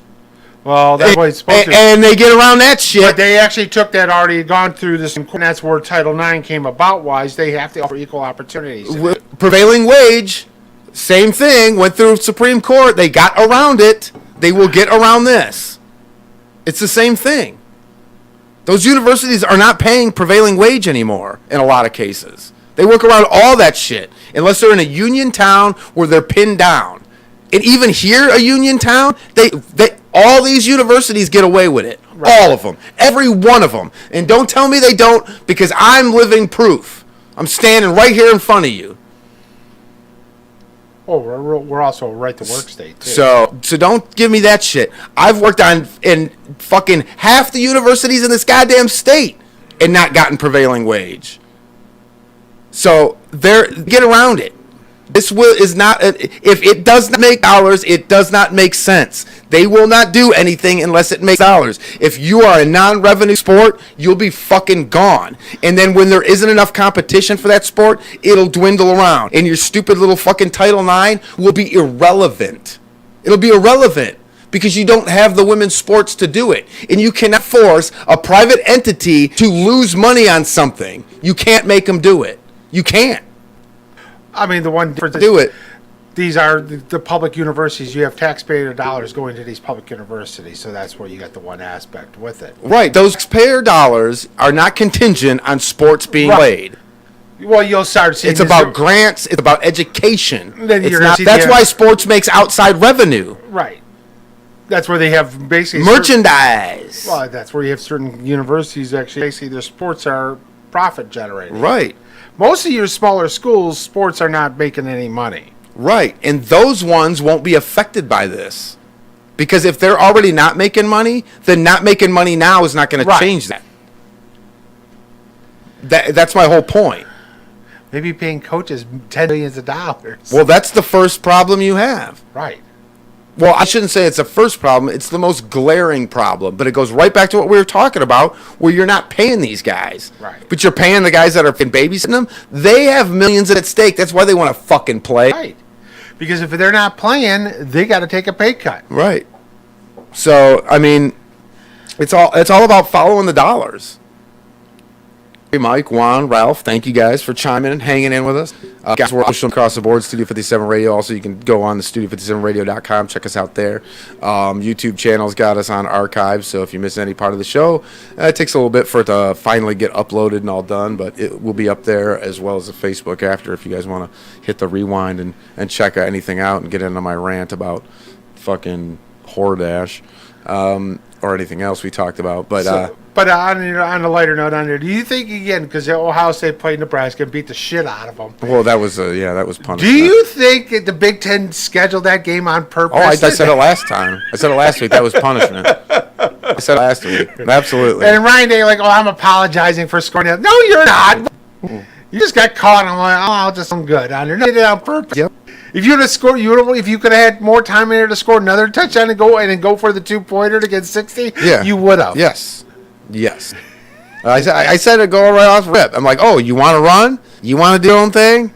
Okay. There you go. Well, since you can't, you outed yourself. It's kind of like at your job, right? So the last thing you want to do is go tell your boss that you need a reference for a job with a competitor and you ain't got the job yet. Right. Because if you don't get the job, guess where you got to go back to work to?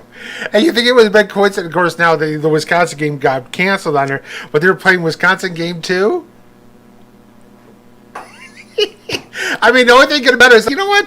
I know Michigan's Wisconsin, and then, but we're going to throw it Northwest. We're going to throw it Nebraska on there. Yeah. You know what? Basically, Scott Frost eat a bag of dicks. Yes. Absolutely. I mean, Michigan State. You wanted to play so bad, there you go. I think Michigan State just fumbled again against Rutgers. Oh, yes. Rutgers, who hasn't won 21 games in the conference, and they've lost 21 in a row, end up housing Michigan State. That's how bad the Spartans are. Well, and D'Antoni knew what's going on.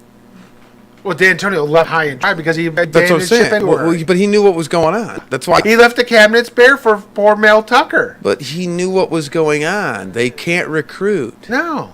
He knew all that. He already built that team up once. He built them up once, and then basically and they couldn't get it done. And then when they couldn't get it done, then Harbaugh came, and recruiting got crazy, and not just here but everywhere because of the way shit is done now. And they're fucking he wasn't instead of leaving, saying after their last game, saying, you know what, I'm going to play in the bowl game and I'm hanging it up. No, he waits till he gets his bonus and it says, I'm out of here. Yeah, we called him out the day after, I think. I'm pretty sure we called his ass out. That it wasn't a coincidence that he fucking quit the day after he got his fucking bonus. And then with a week before damn signing day. Right. So again, Tucker, we don't know what he's going to be for like 2 years because freaking he got boned. Right. The whole program got boned by D'Antonio. Oh, yeah, definitely. Guess what? I'd have done the same damn thing. I got nothing to fucking say. This is business. Right. I'm retiring. I'm done. I want that fucking bonus. Yeah, I could have fucking left before. I could fit out that last game and bounced. But no. I've been dealing with this shithole. I want my bonus. Yeah. I'm not gonna jip myself on millions of dollars to retire a couple of months fucking early. No. Done the same damn thing. And any of you guys out there, I called him out for it. It was so obvious. It was retarded. It was ridiculous. At least wait until signing day. Get some of the guys out. Do your university a solid and make sure none of these guys on you. Right. And then set the path for whoever's coming in. You know what I'm saying? In transfer the power, properly, so to speak. And it could do that. So I'd give him, but no, you've been through that shitstorm, and it's in your contract, right? And they weren't going to get you. No. So problem too. I would have gotten. I mean, that's the other, who constructed this fucking contract where he can just dick around here, get that money, and then dip on your fucking ass. First of all, he's a good dude. I would have been after the last couple there, the way he did his assistant coach. Dude, I would hand him and said, "Listen, you're going to have to change guys. Oh, I'm going to be loyal." And you know what? Right. And again, that on the AD and the presidency for allowing him to fuck them over. Exactly. Basically, you got to be. Sometimes you just got to be a prick and a bastard and cut somebody loose. Well, once again, did we not just have a whole conversation about this as a fucking money-making fucking machine, corporate fucking entity, and that's how you deal with that shit. Right. And now they're getting a 24.5-point underdog against Michigan. You think Harbaugh's going to pull up the reins on that, or he's just going to try to run it? Oh, dude, he's going to put fucking on if they. Dude, he let the damn hammer down on frickin' Minnesota and just left him on that. What do you think he's going to do at Michigan State?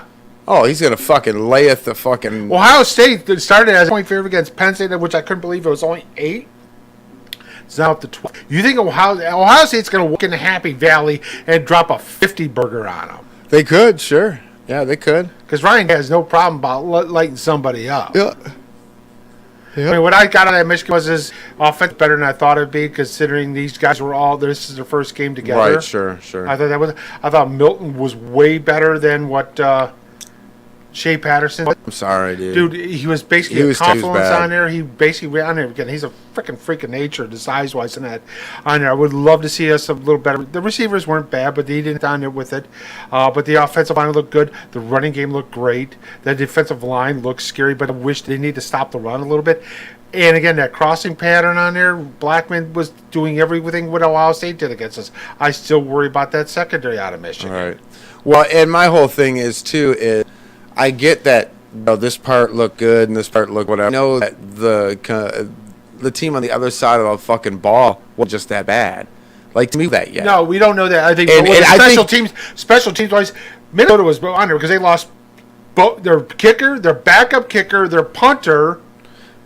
So she had a guy that was basically a linebacker kicking off. But I guess it's my point is it's hard for me to say that someone is doing really well when I think it's super more likely with no practices and everything being so fucked up that really just other teams are that bad. I just really believe that. It's the same thing. You know, do we believe that Rutgers is that good? No, I don't. I believe Michigan and Michigan State's just that bad, right? Right. Yeah. That's kind of my point. Right. Minnesota was basically a team that won 11 games last year, brought back most of the guys on there. Blackman out, came back on there. So again, Tanner, their quarterback. Unfortunately, we can't go by last year. We don't know. We don't know how what's it on is there. now.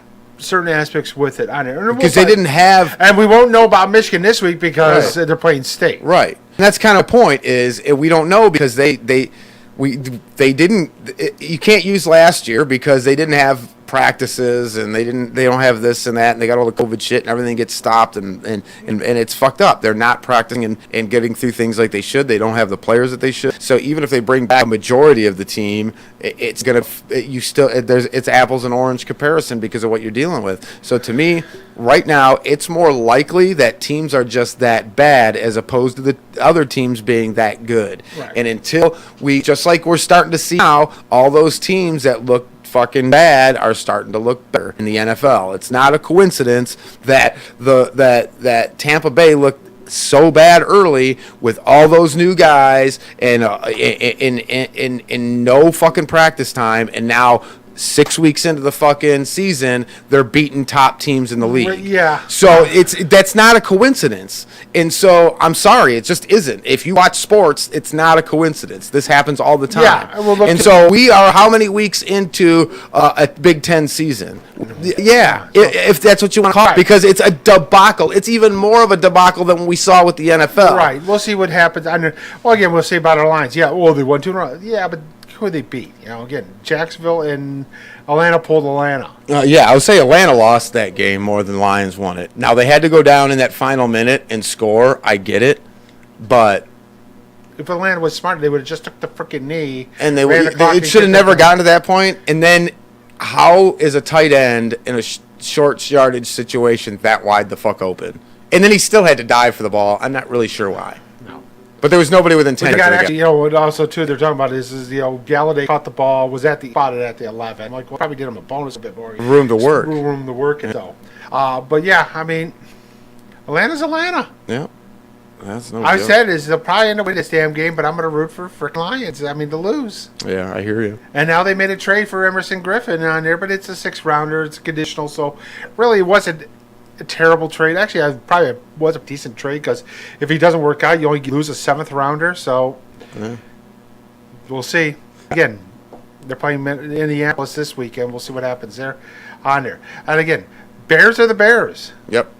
Again, they were the most fraudulent 5-1 team, and we see what happened against the Rams. It just goes to my whole fucking argument that I've just spent the last 10 of myself an aneurysm for, so it just proves my point. The Bears are the Bears. Yep. All right, fantasy moment moves. Give it to him. All right, so everybody's banged up. If you picked up Joseph Jr., oh, that was nice. Got it for a week. Well, that lasted. Odell Beckham, gone. Ooh, that's what I'm saying, man. People are going to be looking. On there, but there are some decent pickups there this week on there still to get. 2-9 starts in Miami. Oh yeah. I don't know about that. I don't know. Hold off a couple weeks on there. This happens on that. But yeah, you got some on there pickups on there with it on there. And again, as we said last week, I thought Hasty on there for might be a good pickup there because he's healthy with that on there. So I would definitely pick up Carlos Hyde. Might be one to pick in Seattle because Chris Carson got hurt again. The quarterback, I like Teddy Bridgewater. Why? Because they're facing Atlanta. on there. Pick him up on that. Jimmy Garoppolo against Seattle. Why? Because they're facing Seattle. Yeah, Seattle's pass defense is bad. Terrible. It is bad. As I said, Jermichael Hasty running back this week against Seattle. I like on there. Definitely like. Maybe I'll look at it. They got Jay Dallas. Is it a bigger running back there? He might be one for Seattle wise on it. Definitely like him. And as I said, Ayuk for rookie receiver for Frisco. I like also. Eddie Miller. Sterling Shepard will be back for the Giants. I definitely like there. And again, if Nelson Aguilar on there, I definitely like on there. But I would say is that in tight end wise, I hate to say it, but Gronk. I mean, if he's available on there, he's looked good. Richard Rodgers definitely is again. May not play the week, and you definitely know that. They got with their Gerald Everett probably taking over now as the number one tight end there in LA. So on that, also again, Logan Thomas again, he's they're available in most leagues. He's actually had a pretty good former Lion. Well, there's a shot on that. And again, if you need defense or kickers, don't even talk to me. All right. With that, so but yeah, All pickups. Right. I had a good week last week. I was 12-2. Nice. On there. So Scrappy was 11-3. The only difference was I had Seattle losing to Arizona. Yeah. I got lucky. Yes, you did. I got lucky. Very. I got lucky, and more importantly, I kicked serious ass in my fantasy. Why? Because I had 3 guys starting in that game on there. Kyler Murray, Tyler Lockett, and Hopkins, baby. Down by 50, still won by 60. One game. All right. Okay, guys. So here we go. We got Thursday Night Football on here as we just got in fucking home. 3-point favorite against Atlanta. Yeah. Teddy 2+ will have a field day on this one. Yeah. CMC might be back. He's IR. He probably not going to play this time, but he'll probably definitely play next week. Under. But I definitely like Atlanta. Again, I mean, I like Atlanta losing this one. I like Carolina. Defense is not playing too bad. And Teddy Two Gloves just keeps grinding it out on there, doing things, especially with a defense. It's not that good. He can blow these guys out. Yeah, I'm with you. Atlanta's just been everything that is the opposite of impressive. Like, they just can't get out of their own way. I got my nephew lives down there, an Atlanta fan, of course, a Detroit fan growing up here, and was like, I don't even know who to pick. I was thinking about making a wager on this game last week, and I said, don't fucking touch it, because both teams are built to disappoint you, and that's what I think of the Falcons. They did. Lions, they still got disappointed. Right. Why? Because I wanted them to lose to get rid of everybody. So, so I wouldn't touch this one either, but I definitely feel better about Carolina than I do Atlanta, so I'm with you. All right, so we got 1 o'clock game. We got Indianapolis is coming up here to Detroit. They're a 3-point favorite on the road. Indy's coming, I think, off the bye week on there, so we'll see what happens there. Detroit coming off 2 wins with that one. I'm going to keep against Detroit until they prove me wrong on it, so give me Indy. Yeah, Jonathan Taylor's going to have a field day running the ball. Detroit just doesn't impress me. It just feels like Atlanta did Atlanta, and this team to me doesn't feel like they've got more than 5 wins in them. So, I'm with you. I'm a Colts too. I hope they only get 5 wins because they get 6 wins. They're coming back. Well, they're coming back anyway, dude. You know how this works. All right, Green Bay's at home. They're 6.5-point favorite against Minnesota. Minnesota's been a train wreck on there. And I know they're coming off the bye-wise. Give me Green Bay does some suspect on defense-wise, but Aaron is Aaron. And Aaron, Devontae Adams, end of story. That's it. Aaron, Devontae Adams. Game over. Yes. Checkmate. Done. Green Bay.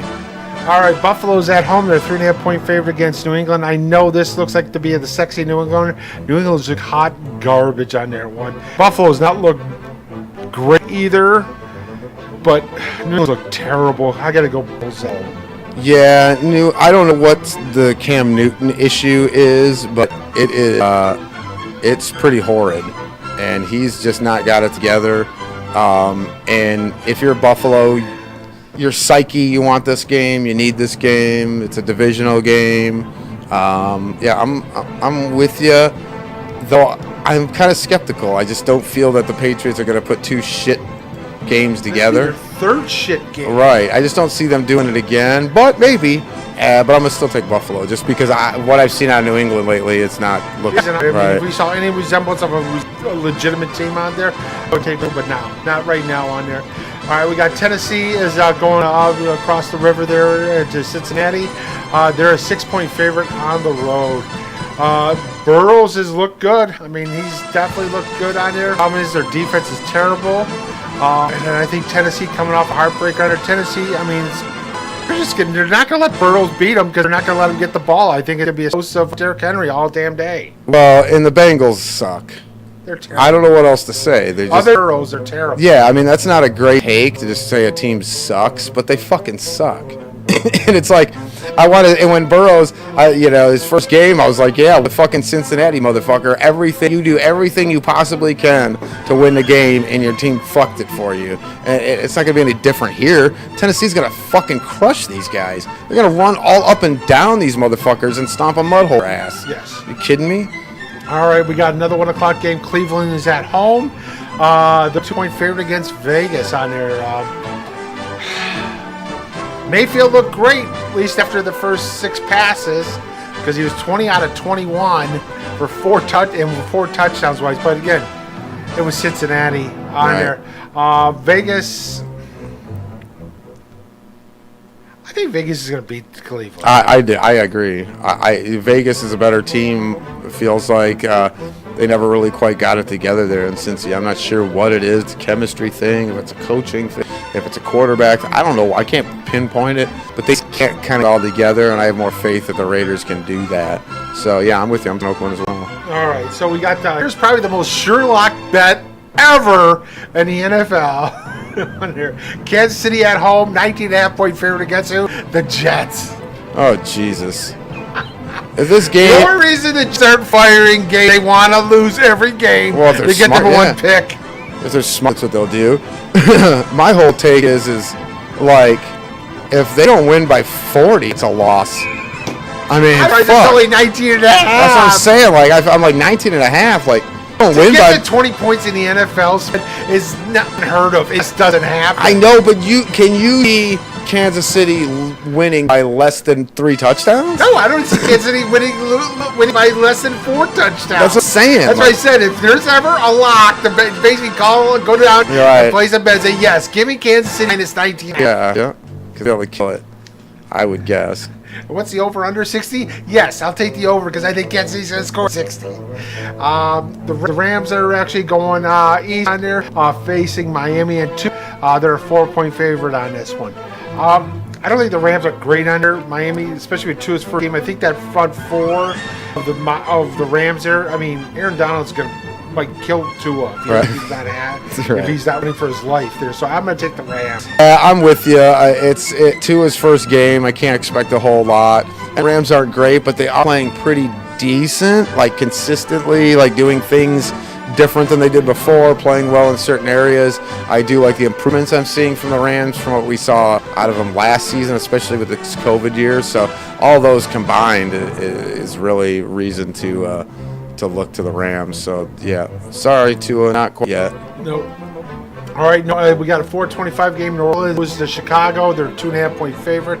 And it's going to be cold and chilly in Chicago, but they're Chicago. I know that, again, New Orleans' defense is not great down there, but freaking Chicago. I mean, they're the most fraudulent 5-2 team in the NFL this year on this, so I'm going to take New Orleans. I'm with you. We've been beating this dead horse. Chicago's just not that good. I know our record is what is it? No, they are what we thought they were, and they're just not that good. Communication gap, I think, between coach and quarterback, regardless of what they say in the media. So, yeah, and then Breezy's my man. So I'm always easy over whatever they got going on in Chicago. So, yep, New Orleans. All right, I think we got also a 1 o'clock game of the week on there. Baltimore's at home. They're a 3.5-point favorite against Pittsburgh. Baltimore's coming off the bye week. These are always great games. Taker. Yeah. These are always great games, though. These two teams, man.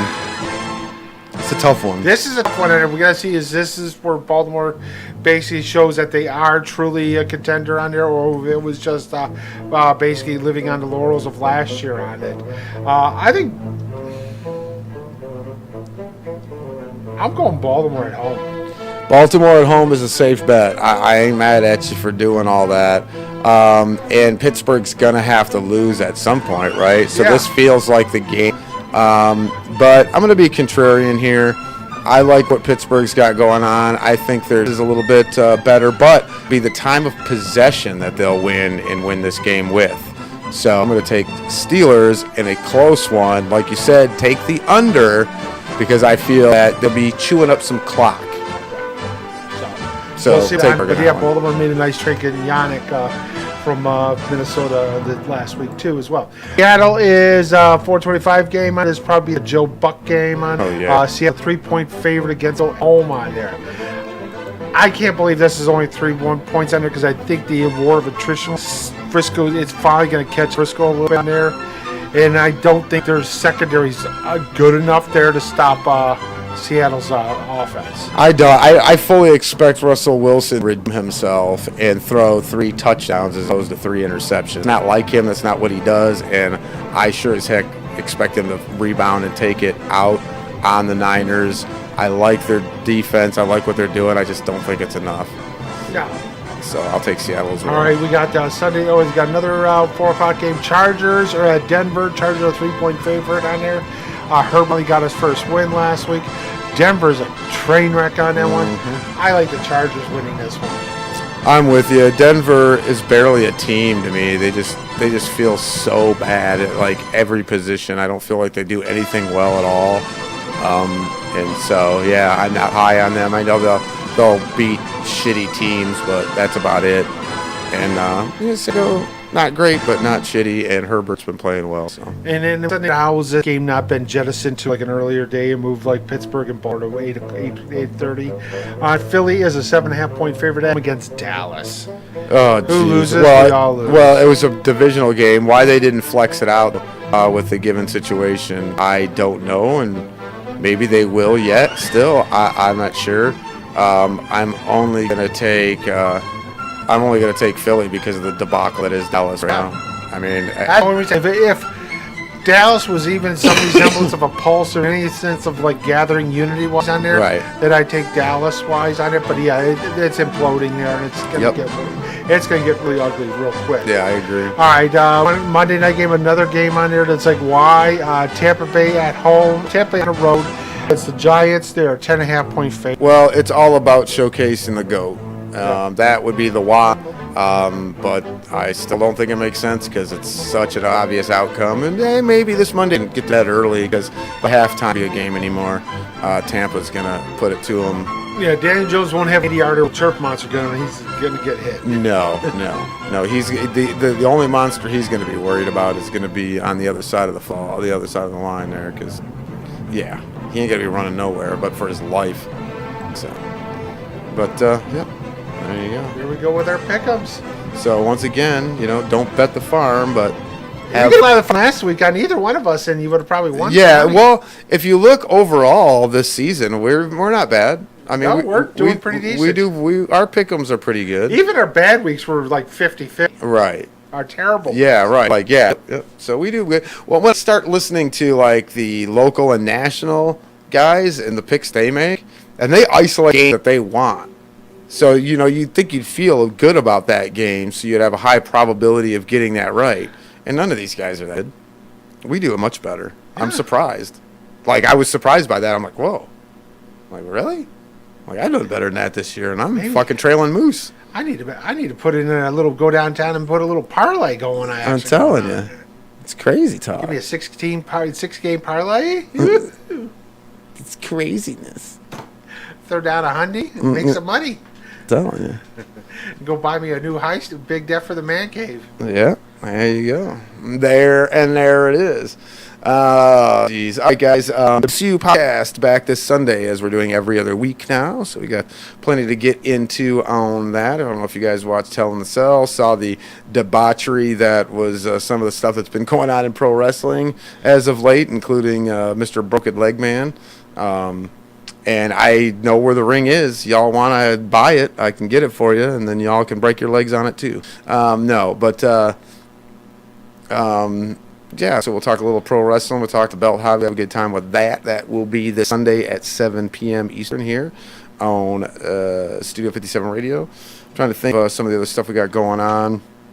But the key, everybody, right now is, continue working on your mental health and doing things the right way and keeping it, because our little sports world is going to still continue to be inundated with these negative stories with the corona stuff, and there's still going to be a lot of politically charged stuff kind of getting plugged into your day even after election. But I implore all of you that are listening to that, well, at least all y'all in the U.S. I know we're international, but you guys all need to go out and let your voice be heard. You need to vote, and I would implore a lot of you people to go out there and maybe help some people that need to get out there and vote, and do some positive things that comes to your neighborhood and stuff like that. If you see voter suppression or intimidation, there is a way to deal with that. So I'm going to hook you up right here, right now. Where is this at? So if you are, now this is the one for Michigan. So all my Michigan fans, take this exact number down, but every state has a voter protection hotline. Okay, so if you see anything, get on your little Google machine with your phone and get your local voter protection hotline number and report it. Okay, you're in Michigan here. We're in Detroit. If you're anywhere in the state of Michigan, that number is 1-833-648-6837. Now, this is the voter protection hotline. If you have ever been intimidated, or someone's trying to suppress your vote, or anybody who has, or you've even seen it, this is the number you call if you live in Michigan. Once again, grab a pen. The number is 1-833-648-6837. That's 1-833-648-6837. All this stuff about your rights being infringed upon because you have to wear a mask or can't go in certain stores or there's towns or your business was closed. The only real right that you're being infringed upon right now is to vote.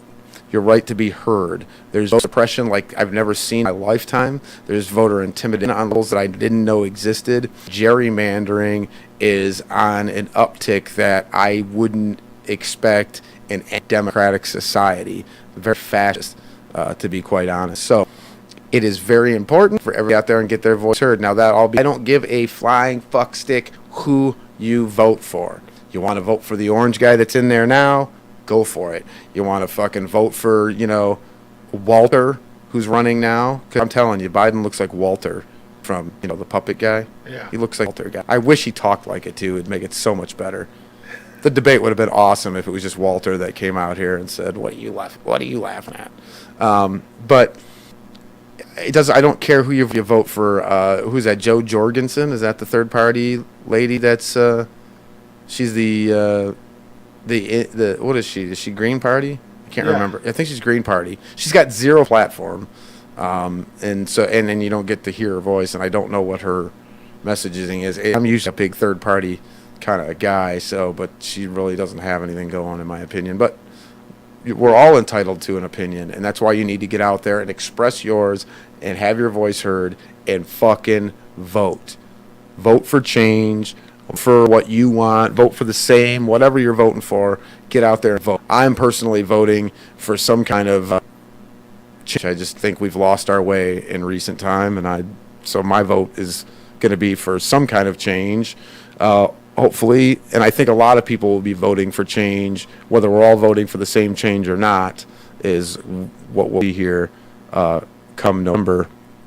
But get your ass out. We got a week to go. Make the shit happen. You know what I'm saying? I already went. I did my shit early, Moose. Yeah. So. Well, yeah, I'm gonna do mine tomorrow. Yeah, it's worth it. Go to your city clerk. You guys don't get bamboozled. Cannot mail it in.